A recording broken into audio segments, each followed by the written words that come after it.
दोस्तों, राधे राधे, जय श्री कृष्ण, जय माता लक्ष्मी। धनतेरस की हार्दिक शुभकामनाएं। दोस्तों, धनतेरस पर सिर्फ आप 5 रुपए की यह एक चीज लेकर आएं, घर में चमक जाएगी, किस्मत धन बरसेगा।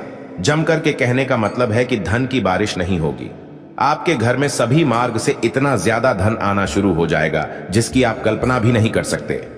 देखिए, 10 नवंबर 2023 शुक्रवार के दिन धनतेरस का पावन पर्व मनाया जाएगा और धनतेरस पर कई लोग जो है सोना खरीदते हैं, चांदी खरीदते हैं, बर्तन खरीदते हैं, बहुत से लोग वाहन आदि खरीदते हैं। अपने सामर्थ्य अनुसार जिनसे जो बन पाए वो सब खरीदारी करते हैं। धनतेरस पर भगवान धनवंतरी की पूजा होती है। धनवंतरी को आयुर्वेदिक का जन्मदाता और झांता माना जाता है।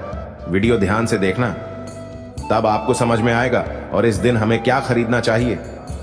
दोस्तों, सिर्फ 5 रुपए की चीज। इस दिन बहुत ही सस्ती मात्र कुछ ऐसी चीज होती हैं जिसे खरीदने से रोग दोष ये दोनों मिट जाते हैं और जातक को सुख और समृद्धि की प्राप्ति होती है। आप अपने समर्थ अनुसार आज की वीडियो में बताई गई कुछ ऐसी सामग्री हैं जिसे आप खरीद सकते हैं। अब आखिर जानते हैं धनतेरस के दिन हमें क्यों खरीदना चाहिए, बाकी दिन क्यों नहीं खरीदना चाहिए। देखिए, जो धनतेरस का दिन होता है यह धन प्राप्ति करने का सर्वश्रेष्ठ दिन माना जाता है। धनतेरस के दिन जो भी वस्तु खरीदते हैं उसमें 13 गुना ज्यादा प्रभाव बढ़ जाता है, अर्थात अक्षय हो जाता है। मान के चलिए आपने धनतेरस के दिन जैसे कि कोई वाहन खरीदा तो वो वाहन में इतना ज्यादा प्रभाव हो जाता है, 13 गुना प्रभाव बढ़ जाता है। उस वाहन की फिर कभी भी उस वाहन से आपकी कभी भी दुर्घटना नहीं होगी, किसी को नुकसान नहीं पहुंचता है। कहने का मतलब है कि धनतेरस के दिन जो भी चीज की खरीदारी करते हैं उसमें आपको शुभ फल प्राप्त होता है। तो हमें धनतेरस के दिन क्या खरीदना चाहिए, तो आप अपने समर्थ अनुसार धनतेरस के दिन आपके पास जितना पैसा है, आपके पास जो सामर्थ्य है, उनके अनुसार कुछ चीजों की खरीदारी कर सकते हैं जो इस वीडियो में मैं आप लोगों को बताऊंगा। और अगर मेरे वीडियो में बताए गए 5 में से कोई भी आप एक चीज खरीद लेते हैं, यकीन मानिए माता लक्ष्मी आपके घर में आ जाएंगी, आपके जीवन में हर प्रकार की मुसीबत को दूर करेंगी, आपको यथार्थ धन संपत्ति प्रदान करेंगी। दोस्तों, आइए इस वीडियो में जानते हैं कि वास्तव में हमें धनतेरस के दिन क्या खरीदारी करनी चाहिए। मैं 5 चीज बता रहा हूं, आपके जो घरों के आसपास में ये चीज मिल जाए तो खरीद लेना। आप अपने समर्थ अनुसार भी खरीद सकते हैं। अभी तक कमेंट बॉक्स में जय माता लक्ष्मी नहीं लिखा है तो जय माता लक्ष्मी जरूर लिखना। और जो बहन हमारे वीडियो को देखे रही हैं, बहन लोग, आप जो है कमेंट बॉक्स में हैप्पी धनतेरस भैया जरूर लिखना। तो सर्वप्रथम जो है कमल का बीज, ध्यान से सुनना। कमल के फल को जो है निकालने के बाद इससे कमल का बीज निकलता है जिसे हम कमल गट्टे बोलते हैं, कमल गट्टा भी बोलते हैं। तो इसके अंदर से जो बीज निकलता है उनकी माला बनती है जिसमें माता लक्ष्मी को सिद्ध करने के लिए इनकी माला का जाप होता है। तो देखिए, जो कमल के गटके होते हैं ये माता लक्ष्मी को बहुत पसंद है। कमल के जो बीज होते हैं माता लक्ष्मी को बहुत पसंद है। तो एक काम करना, धनतेरस के दिन धनवंतरी महाराज को और माता लक्ष्मी को 55 आपको कमल के बीज समर्पित कर देने हैं और आपको प्रार्थना करनी है कि हे माता लक्ष्मी, आप हमारी गरीबी मिटाए। धनवंतरी महाराज से प्रार्थना करना कि हे महाराज, हमारे घर में हमेशा निरोग रहे, निरोग काया की प्राप्ति हो। यही हम आपसे आशीर्वाद की कामना करते हैं। दोस्तों, इस प्रकार से प्रार्थना करते हुए कमल के बीज इस दिन खरीद करके लाए माता लक्ष्मी तथा धनवंतरी महाराज को समर्पित कर सकते हैं। आजीवन आप निरोग रहेंगे और आपके जीवन में धन की कमी नहीं होगी, क्योंकि इस समय में सभी दिव्य शक्तियां जागृत अवस्था में होती है। धनतेरस के दिन और आपकी पुकार सीधा माता लक्ष्मी और धनवंतरी महाराज तक पहुंचती है। इसके बाद है औषधि। देखिए, इस दिन औषधि क्यों खरीदनी चाहिए, क्योंकि औषधि हमें निरोग काया प्रदान करती है, हमें निरोग रखने का काम करती है। तो ऐसी मान्यता है कि इस दिन धनतेरस के दिन, क्योंकि इस दिन धनवंतरी महाराज जो है समुद्र मंथन से उत्पन्न हुए थे और अमृत का कलश लेकर के उत्पन्न हुए थे। धनवंतरी महाराज को, धनवंतरी देवता को जो है देवताओं के वैद्य कहा जाते हैं। दुनिया के जो सर्वप्रथम सबसे बड़े जो वैद्य है ये धनवंतरी महाराज है। ये देवताओं के वैद्य हैं और ये हमारे लिए भी पूजनीय है। हम सब उनकी पूजा करते हैं। इनके पूजा के कारण ही हमें वेद का ज्ञान प्राप्त होता है। तो इस दिन जो है कालाबज, घोड़बज या फिर जो है शंकर जटा, ये सर्व औषधि नाम की एक औषधि आती है। आप ये घर में खरीद करके ला सकते हैं। ये घर में खरीद करके आप अपने घर में लाते हैं और इसे स्थापित करते हैं या फिर धनवंतरी महाराज को समर्पित करते हैं। तो जब तक ये औषधि आपके घर में रहेंगी तब तक आपके घर में बिल्कुल ही किसी को रोग नहीं आएगा। और ऐसा भी कहा जाता है इस दिन औषधि खरीद करके लाने के बाद, जैसे कि बज हैं, शंकर जटा हैं, सर्व औषधि आती है। आप जो है इस दिन इंद्रजाल नाम की जो जड़ी आती है वो भी खरीद करके ला सकते हैं, या फिर किसी भी प्रकार के चमत्कारिक पेड़ पौधे की जो बाधा होती है या फिर चमत्कारिक जो वनस्पतियां होती हैं, ये खरीद करके ला करके धनवंतरी महाराज को समर्पित करें, ऐसा कहा जाता है। इस दिन समर्पित करने के बाद ये जो औषधियां होती है, जड़ी बूटियां होती हैं, जागृत अवस्था में हो जाती हैं।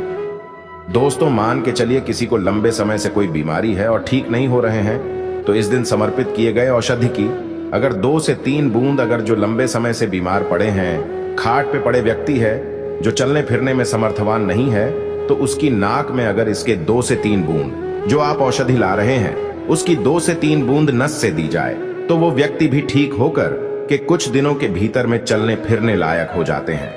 कहने का मतलब है, इस दिन सभी प्रकार की जो औषधि होती है उसे जागृत करने की जरूरत नहीं पड़ती, स्वयं जागृत होती है। इसलिए इस दिन औषधि ला करके आप जो है समर्पित जरूर करें। दोस्तों, इसके बाद है गोमती चक्र और कौड़िया। तो देखिए, जो कौड़ी होती है हम बचपन में काफी खेले हैं। जो गोमती चक्र होते हैं ये भगवान विष्णु से उत्पन्न हुआ। एक धार्मिक कथा के अनुसार जो गोमती चक्र है भगवान विष्णु से उत्पन्न हुआ है। कौड़ी माता लक्ष्मी से उत्पन्न हुई है। इसके बारे में एक मैं कथा भी बता दूंगा। तो इस दिन आप अपने समर्थ अनुसार 5 गोमती चक्र और 5 कौड़ी जरूर लाना। पीली कौड़ी जरूर लाना। पीली कौड़ी को माता लक्ष्मी का वाहन कहा जाता है, क्योंकि माता लक्ष्मी भी समुद्र मंथन से उत्पन्न हुई, समुद्र से उत्पन्न हुई है, और कौड़ी भी समुद्र से उत्पन्न हुई है। ऐसा कहा जाता है जिस स्थान में कौड़ी हो वहां पर माता लक्ष्मी माता स्वतः ही खींची चली आती है। जिस प्रकार जो चुंबक होती है लोहे को अपनी तरफ आकर्षित करने का काम करती है, उसी प्रकार जो ये कौड़ी है ये धन लक्ष्मी को अपनी तरफ आकर्षित करती है। तो हमारे धर्मशास्त्र कहते हैं कि इस दिन गोमती चक्र और कौड़ी माता लक्ष्मी को जरूर समर्पित करनी चाहिए। गोमती चक्र समर्पित करने से जो गोमती चक्र का स्वाभाविक स्वभाव है कि ये आपके जीवन में चल रही परेशानी को समाप्त करते हैं। गोमती चक्र का सरल प्रभाव है, ये स्वयं प्रभाव दिखाते हैं। जिस घर में गोमती चक्र रखा हो उस घर में किसी भी प्रकार का बाधा नहीं आने देती। तो अभी 5 आपको गोमती चक्र लेना है और 5 आपको पीली कौड़ी लेनी है। अगर आपका समर्थ है तो आप जो है 21 गोमती चक्र और 21 पीली कौड़ी जरूर ले लेना, और आप जो है माता लक्ष्मी को इस दिन समर्पित कर देना। या फिर घर के किसी बच्चे को नजर दोष लगा है या घर में किसी बच्चे को जल्दी नजर दोष लग जाता है, तो एक काम जरूर करना, इस दिन गोमती चक्र को लाल कपड़े में बांध करके जो छोटे बच्चे को नजर दोष लग जाता है उसे पहना देना। आजीवन नजर दोष नहीं लगेंगे। या फिर जिनके घर में लंबे समय से बीमारी है, जो बीमारी से छुटकारा पाना चाहते हैं, या फिर खुद आपको कोई रोग हो, आप चाहते हैं कि उस रोग से आपको मुक्ति मिल जाए, या फिर कोई लोग आपके ऊपर में किया कराया कर देते हैं, तो आपको इस दिन 7 गोमती चक्र लेना है और शैली से 7 बार उतारा करके इसे बहते हुए जल में बहा देना है। बहते हुए जल की निर्मल धारा में प्रवाहित कर देना है। बिल्कुल ही जल की धारा के साथ में आपके शरीर में किए गए तंत्र विकार गोमती चक्र खींच लेंगे, बहा देंगे, और आप आजीवन बीमारी से मुक्त रहेंगे। इसके बाद है झाड़ू। आप सभी मेरे परिवार हैं, आप सब मेरे हिस्से हैं। झाड़ू इस दिन क्यों खरीदना चाहिए?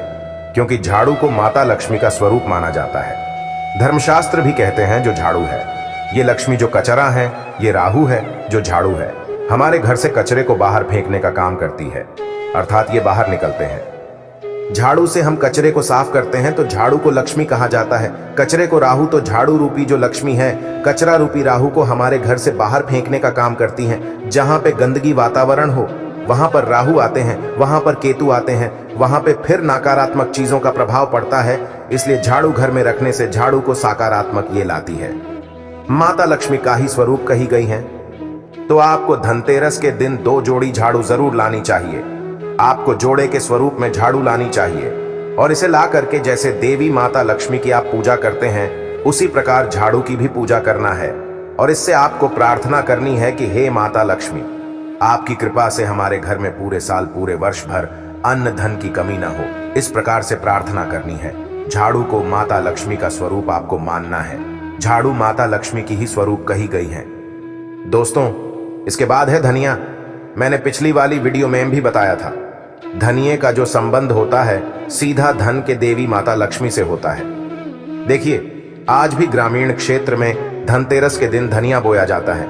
ऐसा माना जाता है धनतेरस के दिन कोई भी व्यक्ति घर में धनिया खरीद करके लाए और इसे बोते हैं तो ऐसे व्यक्ति के जीवन में जैसे जैसे धनिया आकार में बनना शुरू होता है वैसे वैसे ऐसे व्यक्ति के जीवन में चल रही परेशानी है, चाहे धन संबंधी परेशानी हो चाहे किसी भी प्रकार की परेशानी हो, वो परेशानी दूर होती है। जैसे जैसे धनिये का आकार बढ़ता है वैसे वैसे व्यक्ति की अध्यात्म उन्नति होती है। तो कैसे करना होता है प्रयोग? तो आपको मार्केट से एक मुट्ठी धनिया खरीद करके लाना है। आप चाहते हैं तो 1 किलो भी खरीद करके ला सकते हैं, लेकिन उपाय बता रहा हूं, इसमें आपको एक मुट्ठी धनिया चाहिए।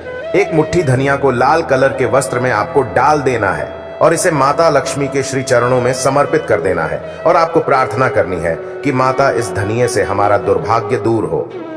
दोस्तों, इस प्रकार से प्रार्थना करते हुए कुछ धनिया अपने घर के मसाले में डाल देना पीस करके, और कुछ धनिया को आपको जो है जमीन में बो देना है। जैसे जैसे धनिया उगना शुरू होगा वैसे वैसे आपकी प्रगति होना शुरू हो जाती है। फिर ये लगाए हुए धनिया को, जो कच्चा धनिया होता है, आपको इसे आप जो है सब्जी के रूप में आप इसका प्रयोग कर सकते हैं। आप इसे खाना चटनी में भी बना करके इसे खा सकते हैं। जैसे जैसे आप इसे खाना शुरू करेंगे, जैसे जैसे प्रयोग करेंगे, आपके जीवन में आध्यात्म उन्नति होना शुरू हो जाती है। देखिए, हमने 5 उपाय बताए हैं, सबसे सरल उपाय बताए हैं। जिस उपाय से आपका भला होगा, आपका कल्याण होगा। आप अपने सामर्थ्य अनुसार 5 में से कोई भी एक वस्तु अपने घर में जरूर खरीद करके लाइए, आपकी अध्यात्म उन्नति होगी। कमेंट्स में लिखें, जय माता लक्ष्मी, धनतेरस की हार्दिक शुभकामनाएं।